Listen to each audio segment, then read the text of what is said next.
అని తన్మయత్వంతో కన్నీరు కార్చి ఏ కోరికలు కోరక శ్రీరాముని పాదాల వద్ద సర్వము సమర్పించి ధన్యురాలైంది. ఏది ఆ భక్తి, ఏది పరమాత్మ పట్ల ఆప్యాయత? మాట్లాడరేం? స్వార్థరహితమైన భక్తంటే మీకు తెలియదు. బృందావనంలో గోపికల్ని చూడండి.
శ్రీకృష్ణ పరమాత్మను, అతని లీలల్ని గోపికలు ప్రేమించారు.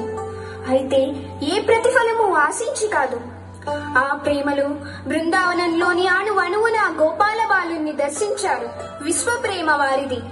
అంత నిర్మల ప్రేమ ద్రౌపది లాంటి స్త్రీకే సాధ్యం కాకపోతే స్వార్థపరుడైన అర్జునుడికి ఎలా అర్థమవుతుంది? ఆపండి.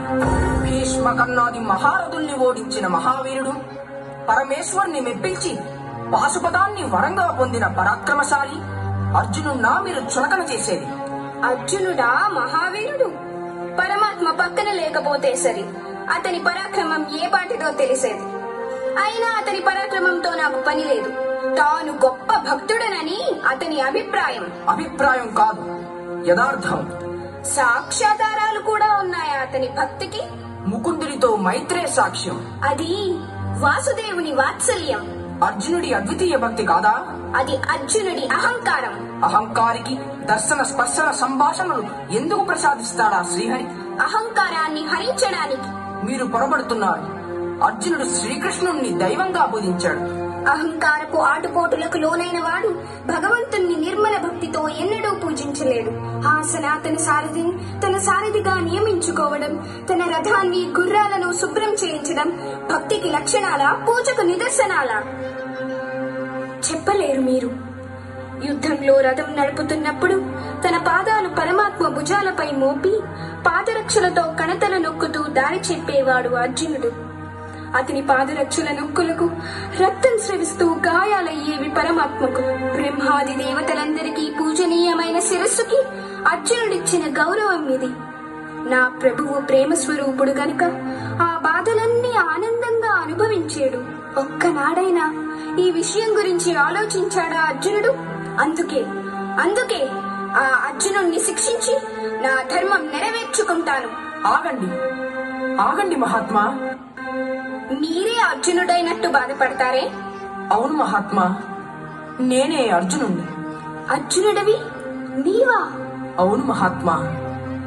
వాసుదేవుడు నా పట్ల చూపిన ప్రేమాభిమానాల్ని అర్థం చేసుకోలేక గొప్ప భక్తులని అహంకరించి దయతో దరి చేర్చుకున్న పరమాత్మని దయనీయమైన పనులకి నియోగించిన అర్జునుణ్ణి నేనే. మహాత్మా, ఇప్పటికైనా నా కళ్ళు తెరిపించారు. నా పాపాలకు నిష్కృతి లేదు. ఈ పాప భారంతో నేను జీవించలేను. నన్ను శిక్షించండి, నన్ను శిక్షించండి.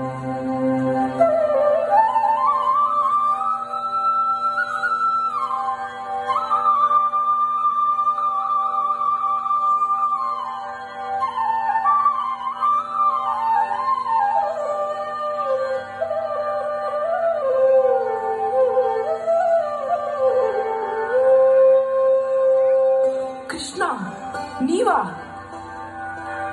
అవును, నేనే అర్జున. ఆశ్చర్యపో. ఇతడు నా మిత్రుడు కుచేలుడు, ప్రహ్లాదుడు, నారదుడు, పాంచాలి, మహాభక్తుడు, ఏ లోపమూ లేని అనన్య భక్తివారు. నిర్మల నిస్వార్థ భక్తి విలువ తెలియజేసి నీకు జ్ఞానోదయం కలిగించడానికి ఇదంతా నేను కల్పించిన లీలా నాటకం. సత్యం, ధర్మం, సర్వభూతదయ, నిర్భయం, ఇవే సంభక్తికి లక్షణాలు. హే జగన్నాటక సూత్రధారి, అజ్ఞాన అహంకారాలతో నిండిన నా హృదయంలో జ్ఞానజ్యోతిని వెలిగించావు. స్వామి, నీతో ఎంతో సన్నిహితంగా మెలిగిన నేనే నిన్ను తెలుసుకోలేకపోయాను. రానున్న కలియుగంలో మానవులు బలహీనులే, కఠోర సాధన చేయలేరే. మరి వారు నీ సాక్షాత్కారాన్ని, అనుగ్రహాన్ని ఎలా పొందగలరు స్వామి?